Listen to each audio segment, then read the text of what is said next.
இன்ட்ரோடா. வணக்கம் மக்களே, welcome to Tamil Ragan YouTube channel. நான் உங்க பிரிட்டன் வழக்கம் போல பக்கத்தில் காசி கூட காசி இருக்கேன். சிஎஸ்கே ஏலம் ஏலம் ஏலம் எல்லாரும் எதிர்பார்த்துட்டு இருந்த மினி ஆக்ஷன் சின்ன ஏலம் நேற்று முடிஞ்சிருச்சு.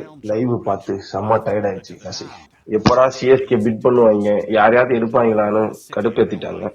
ரொம்ப நேரம் கழிச்சு ஏலத்தை எடுக்க ட்ரை பண்ணி முக்கியமான சில பேரை விட்டுட்டாங்க. அதை பத்தி பேசுவோம். முன்னாடி யாரெல்லாம் எடுத்திருக்காங்க அப்படின்னும் போது நம்ம எதிர்பார்த்த மாதிரி இல்லைனாலும் ஒரு புது மாதிரியான கான்செப்ட். நார்மலா ஒரு எக்ஸ்பீரியன்ஸ்டு சீனியர் பர்சன், அதுக்கப்புறம் ஒரு கொஞ்சம் எக்ஸ்பீரியன்ஸ், இந்த மாதிரி பார்ப்பாங்க. பட் ஒரு ஃப்ரெஷரா ஐபிஎல் எக்ஸ்பீரியன்ஸ் சுத்தமா இல்லாத ஒரு 2 பேர், கார்த்திக் சர்மா ஒரு batsman right hand, Prashant Veer கிட்டத்தட்ட ஜடேஜா சாயல் மாதிரி சொல்றாங்க. ஐபிஎல் எக்ஸ்பீரியன்ஸ் இல்லாத பிளேயரா அப்படி நிறைய பேர் எடுக்கிறாங்க. இல்ல சிஎஸ்கே அந்த மாதிரி பெருசா பண்ண மாட்டாங்க. அப்படி பண்ணாலும் பெஞ்சில உட்கார வைப்பாங்க. பட் 14.20 கோடி 2 பேருக்குமே கொடுத்துருக்காங்க. இது ஒரு பெரிய ஹிஸ்டரி கிரியேட் பண்ணிருக்கு. இந்த பிளேயர்ஸுக்கு வந்து இங்க பிளேஸ்மெண்ட் இருக்கான்னு தெரியல. அதுவும் இத்தனை கோடி கொடுத்து வாங்குறது பெருசு இல்ல, அவங்க ஆட முடியுமா லெவன்ஸ்ல, அதுதான் இங்க கான்செப்ட். ஏன்னா டீம் ஆல்ரெடி செட்டா இருக்கும் போது நாம எதிர்பார்த்தது ஒரு இந்தியன் சும்மா பெஞ்சில் உட்கார்றதுக்கு 2-3 அன்கேப்டு பிளேயர்ஸும், ஒரு ஃபாரின் ஆல்ரவுண்டர், ஒரு ஃபாரின் பவுலர், ஒரு பேட்ஸ்மேன், இவங்க எல்லாருமே பேக்கப். அதுவும் பேக்கப்புக்காக எதிர்பார்த்தோம். பட் இப்படி இவ்வளவு பெரிய அமௌண்ட் இவங்க யூஸ் பண்ணிருக்காங்கன்னா அப்போ இவங்க கிட்ட என்ன ஸ்பெஷாலிட்டி இருக்குன்னு தெரியல. இது ஒரு சர்ப்ரைஸா இருக்கு இந்த வாட்டி இந்த மூவ். ஏன்னா யங்ஸ்டர்ஸ் நம்பி சென்னை போனது இல்ல, இது ஃபர்ஸ்ட் டைம். அதுவும் ஆல்ரெடி டீம் ஃபுல்லாவே யங்ஸ்டர்ஸ் இருக்காங்க. உங்களுக்கு நல்லா பார்த்து தெரியும், தோனி மட்டும்தான் சீனியர் இப்போ ரொம்ப பயங்கரமா சொல்லணும்னா. அதுதான் பிரீத்தன், எனக்கும் டவுட்டா இருக்கு. இவங்க பிளான் பண்ணி வாங்கினாங்களா இல்ல குத்தவங்க வாங்கிட்டாங்களான்னு டவுட்டா இருக்கு. பிளான் பண்ணி வாங்கின மாதிரியே தெரியலையே, என்ன ஸ்ட்ராட்டஜின்னு தெரியலையே பிரீத்தன். அதுதான் நிறைய பேர் சொல்றாங்க, ஒருவேளை இதுதான் கிடைச்சதுன்னு வாங்கினாங்களான்னு சில பேர் கிண்டல் பண்றாங்க. பட் ஆனா எல்லாருமே சொல்றது என்னன்னா அவங்க கிட்ட பொட்டன்சியல் இருக்கு. இப்போ கிட்டத்தட்ட ஒரு ராபின் உத்தப்பா, ரகானே, அம்பத்தி ராயுடு மாதிரி கார்த்திக் சர்மா வருவாரு. பிரசாந்த் வீரன்றது ஒரு left hand batsman, left spin, Jadeja மாதிரி. சோ உர்வில் பட்டேல், ஆயுஷ் மாத்ரே, இவங்களை தாண்டி இவங்க 2 பேரையும் நம்புற மாதிரி எனக்கு தோணுது. ஏன்னா அவங்களே கம்மி பட்ஜெட்ல லோ ரேட்ல வாங்கினாங்க. 30 lakhsல தான் இவங்களுக்கு இத்தனை கோச் யூஸ் பண்ணிருக்காங்க. சம்திங் பொட்டன்ஷியல் அவங்க பாத்துருக்கலாம், நம்மளுக்கு என்னன்னு தெரியல. காசி தாத்தா இந்த வாட்டி தோனி சொல்லி வாங்கினாரா, ருத்ராஜ் சொல்லி வாங்கினாரா தெரியல. அதுக்கப்புறம் பாத்தீங்கன்னா கேமரோன் கிரீன் சென்னை பிட்டு போட்டு பார்த்தாங்க. எல்லாருமே சொன்னது அவரை தூக்கணும், நம்மளால தூக்க முடியாதுன்னு நமக்கு தெரியும். ரேட்டை ஏற்றி விட்டுட்டு கொல்கட்டா பக்கம் அமுச்சு விட்டாங்க. பரவாயில்ல, லியாம் லிவிங்ஸ்டன் கிடைப்பாரு அப்படின்னு நம்ம வெயிட் பண்ணிட்டு பார்த்தா அன்சோல்டு, யாருமே வேணான்ட்டாங்க. 2 கோடிக்கு கிடைச்சிருப்பாரு. சென்னை என்ன பண்ணிட்டு இருந்தாங்கன்னே தெரியல. கொஞ்சமாவது பிரெயின் என்ன, எனக்கு சும்மா டென்ஷன் ஆயிட்டேன்.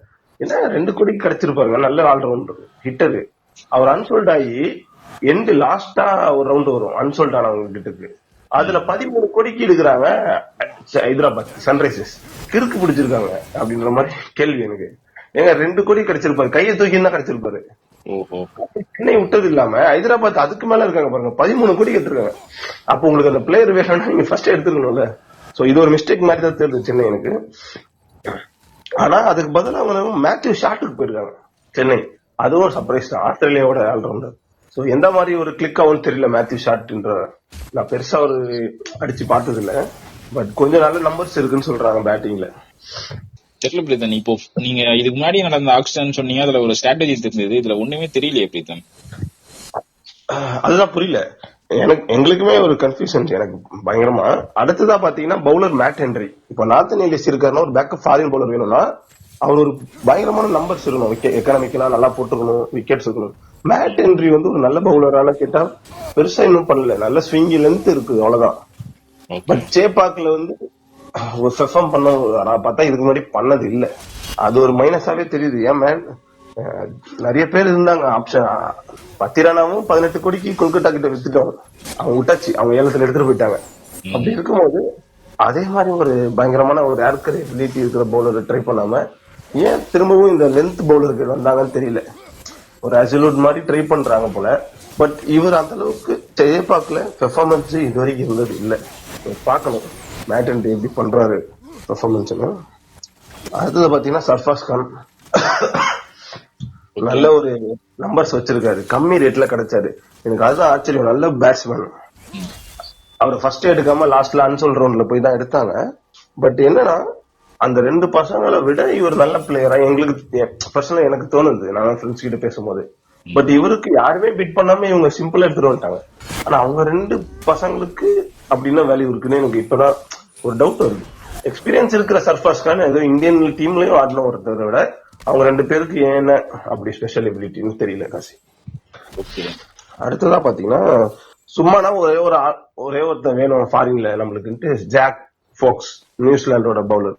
அவர் எதுக்கு எடுக்குறாங்க உங்களுக்கு தெரியும், சும்மா உட்கார வைப்பாங்க. அதுக்கப்புறம் பாத்தீங்கன்னா அகில் ஹுசைன், இவர் தான் ஒரு எக்ஸ்பெக்டர்னு சொன்னாங்க, பயங்கரமான ஒரு ஜடேஜாவோட ரீப்ளேஸ் அப்படின்னு 2 கோடி ஈஸியா கிடைச்சிட்டாரு. யாருமே பிட் பண்ணல, அதுதான் ஆச்சரியம். சென்னை கேட்டவங்க குடுத்துட்டாங்க. அப்படி இருக்கும்போது பிரசாந்த் வீரும் ஜடேஜா மாதிரி, இவரும் ஜடேஜா மாதிரின்றாங்க. இப்ப புரியல, ஜடேஜா மாதிரின்னு சொல்லிட்டே இருந்தா எப்படி யார விளையாட வைக்க போறாங்க அப்படின்னு ஒரு கன்ஃபியூஷன். இல்ல ஜடேஜாவோட பிளேஸ் வந்து அவ்வளோ எப்படி சொல்றது, அதுக்காக எத்தனை பேர் எடுக்கிறாங்கன்னு தெரியலையே. எல்லாரும் யாரை கேட்டாலும் ஜடேஜா மாதிரின்றாங்க. அதுதான் ஒரு கன்ஃபியூஷன். நீங்க இப்போ தோனிக்கு பதிலா ஆள் பாத்தீங்கன்னா மேத்யூ ஷாட்ன்றாங்க, உருவில் பட்டேல்ன்றாங்க, அப்புறம் கார்த்திக் சர்மான்றாங்க. இவ்வளவு பேரை ட்ரை பண்றாங்க இல்லையா? அதே மாதிரி ஜடேஜாக்கும் அதே மாதிரி தான் பண்றாங்க. இப்ப தோனி போறன்ற மாதிரி சஞ்சு சாம்சன் ட்ரை பண்ணாங்க, எல்லாத்தையும் எடுத்து வச்ச மாதிரி ஜடேஜா போயிட்டதுனால இந்த மாதிரி ஒரு கன்ஃபியூஷன் வந்துடுறாங்க. யாரை ஃபிட் பண்றதுன்னு அவங்களுக்கு தெரியல இன்னும்.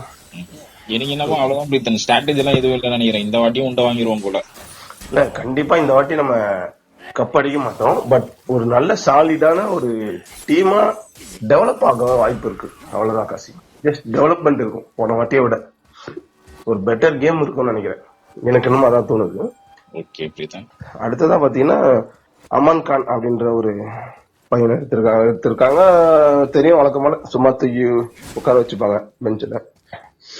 அப்புறம் ராகுல் சகர், தீபக் சகரோட தம்பி, லெக் ஸ்பின்னர். ஓகே.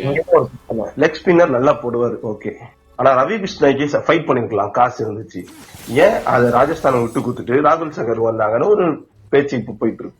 நல்ல லெக் ஸ்பின்னர் வேணுமா இல்ல சும்மா உங்களுக்கு ஒரு லெக் ஸ்பின்னர் போதுமா அப்படின்ற இப்ப எதுக்கு இது எடுக்கணும் அப்படின்ற ஒரு பிரச்சனை இருக்கு. நம்மளுக்கும் அதான் தோணுது. ராகுல் சகர் வந்து டீசென்டான பவுலர், பெஸ்டா இல்ல இது வரைக்கும் பெருசா, பட் ட்ராக் ரெக்கார்டு ஓரளவுக்கு டீசென்டா தான் இருக்கு. ஸோ அது ஒரு கன்ஃபியூஷன்ல இருக்காங்க எல்லாரும். இந்த டீமை வச்சுட்டு நம்ம எப்படி கொண்டு போறோம் அப்படின்னு ருத்ராஜ் பயங்கரமா யோசிச்சுட்டு இருப்பாரு. ஏன்னா தோனியும் எத்தனை கேம்னு தெரியல. மக்களை நீங்க சொல்லுங்க, டீம் எப்படி இருக்கு, இன்னும் யார வந்திருக்கலாம், யார மிஸ் பண்ணிட்டாங்கன்னு நினைக்கிறீங்க, கமெண்ட்ல சொல்லுங்க. கண்டிப்பா கப்பு வாங்குமா, கம்பேக் சூப்பர் கிங்ஸா மாறுவோமா, பார்க்கலாம் அடுத்த வீடியோல.